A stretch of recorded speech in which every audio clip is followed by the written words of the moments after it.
What's up, welcome back to Nowstalgia. Dave here with a review of Kanye West and Dolla Sign's second collab album, Vultures 2. This is, of course, the follow-up to Vultures 1, which released this past February on Kanye's new independent label, Yeezy, spelled Y-Z-Y. Vultures 1, for the most part, was an album I enjoyed just because it felt like more of a step in the right direction for Kanye following a lot of poor efforts over his last few releases. And the Dolla Sign creative partnership that Kanye has developed was something and is something I'm pretty positive on. They feel like a good match. Both of them have worked and made collab albums with others over the past, years in their career. But Ty is able to really adeptly help fill out and fully complete a lot of the songs that we know Kanye just hasn't been able to fully commit to the past few years. Like the fact that Ty can occupy half of a song and therefore Kanye doesn't have to write as many bars really has gone a long way with this era of Kanye West music. Vultures 2, of course, was announced to be coming out on March 8th, roughly a month after Vultures 1, with Vultures 3 supposed to come out in April. Obviously, that didn't happen. If you actually expected Kanye to release an album on time at the first date he mentioned, you must be new here. Nonetheless, we finally got Vultures 2 in August. The fact that it actually did come out is pretty cool, I suppose, because I wouldn't have been surprised if this never came out and Vultures just ceased to exist after the first project. Vultures 2 still does not include the previously teased Everybody song featuring the Backstreet Boys sample that we had heard in the lead up to Vultures 1. That song is still not here, of course.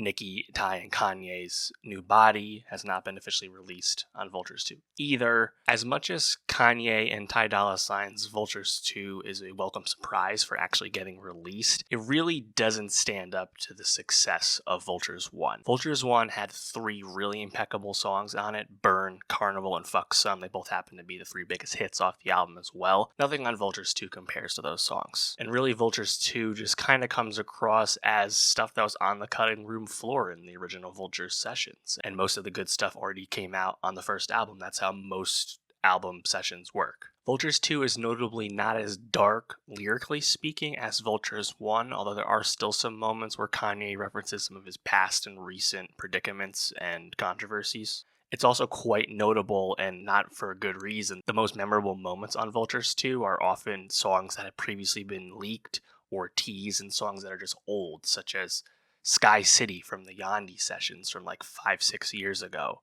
or 530 that originally was on a Donda 2 track list over 2 years ago. I do enjoy Kanye doing the Good Life reference on promotion, like we always do at this time. That's a fun little Easter egg for fans, I guess you could say.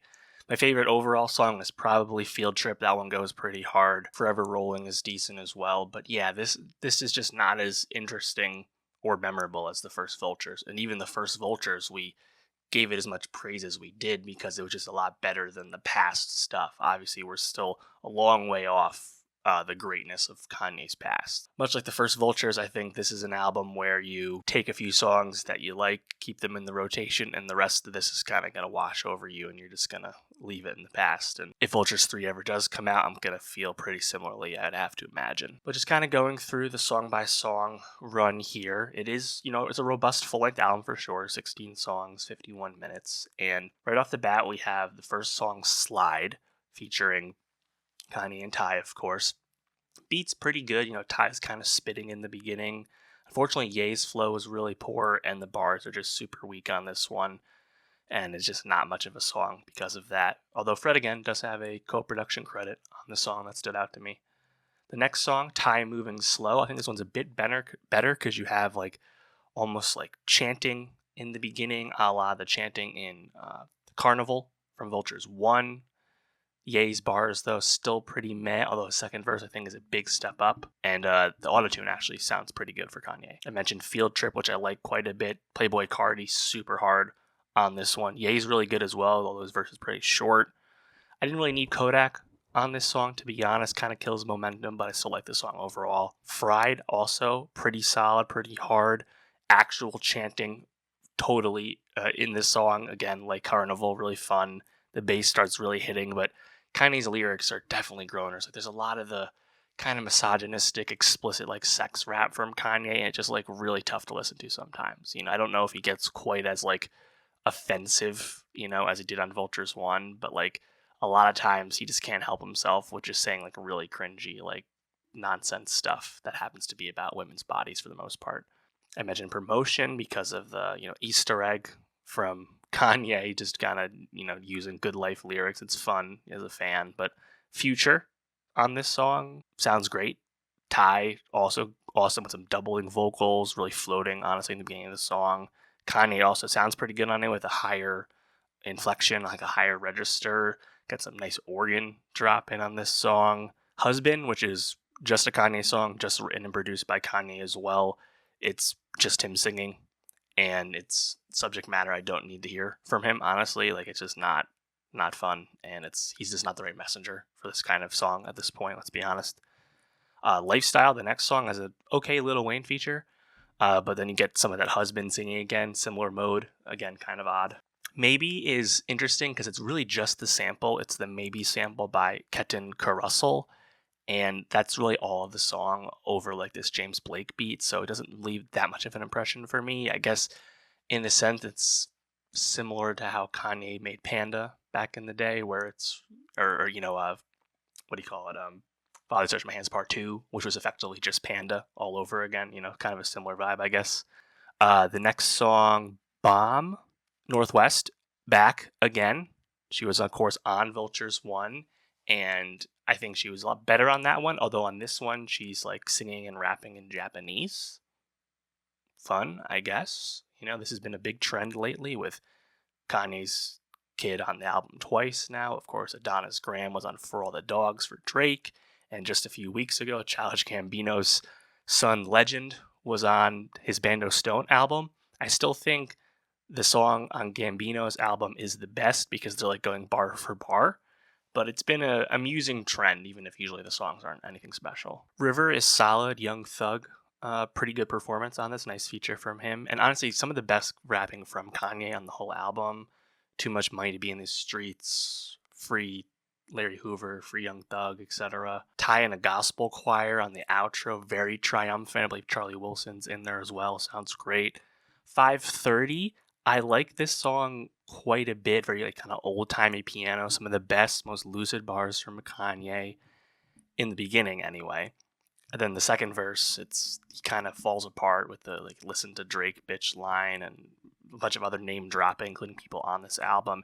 Then you realize, oh wait a minute, this is actually exactly the same version that had previously leaked, that had been teased on a March 2022 Donda 2 soundtrack, or track list rather. So 5:30 is actually an old one, and it's again noticeable that some of the oldest songs on this album are the best. Dead I like quite a bit. Future went super hard as a classic drap beat. The Diamonds Are Dancing on this one. Ty verse kind of weak, honestly, but then Little Dirk pops up as well, pretty solid. So the song's okay in the end. Forever Rolling, I enjoyed a decent amount. Good Ye performance. I think the light autotune on Kanye sounded really nice. And then you have Little Baby and Ty Dolla $ign going bar for bar in a fun way. That brings us to the second to last song, Sky City, which again stands out because it's old. This is a song from the 2018, 2019 Yandhi album sessions. This had previously been leaked more recently. And the fact you can tell it's old because it features Designer and 070 Shake, former Good Music members who fell out with the label, fell out with Kanye. Right? The fact that they're on this tells you how old and dated this is. The song's still pretty decent, though, I think, for what it is. You have Sci-Hi on it as well. Now, the interesting thing about it is this is where the AI verse charges are coming from. The fact that maybe Kanye used the Sci-Hi reference and then just AI filtered his own vocals onto that. Just, if that is the case, we don't know yet. If that is the case, incredibly disappointing. I mean, obviously, look what happened with Drake when he used AI vocals for Tupac and Snoop. It's in really poor taste, but to do it for your own vocals just comes across as rampant laziness. Like, how do you delay an album for months and still put out a song like that? And then the last song, you have My Soul, which is really kind of two distinct parts. The beginning is Kanye kind of ranting about things that have happened to him, such as being dropped by Adidas and whatnot. It really rings kind of hollow because I think he addressed a lot of his controversy and recent hiccups much more eloquently on Vultures 1. So this coming back to doing it this way just doesn't come across that well. But yeah, in all, Vultures 2, it's fine in moments slash immemorable in other moments. Doesn't really change anyone's opinion on anything that's happened lately. I think Vultures 1 is stronger pretty much across the board, but there's a few moments on the song, on the album that are worth taking away. But let me know, what did you like most about Vultures 2? How would you compare it to Vultures 1? Are you excited about a Vultures 3? Do you want Kanye to move on and do something else? What do you most want to hear from him next? And for more rap reviews, more music reviews, subscribe, and I'll see you next time.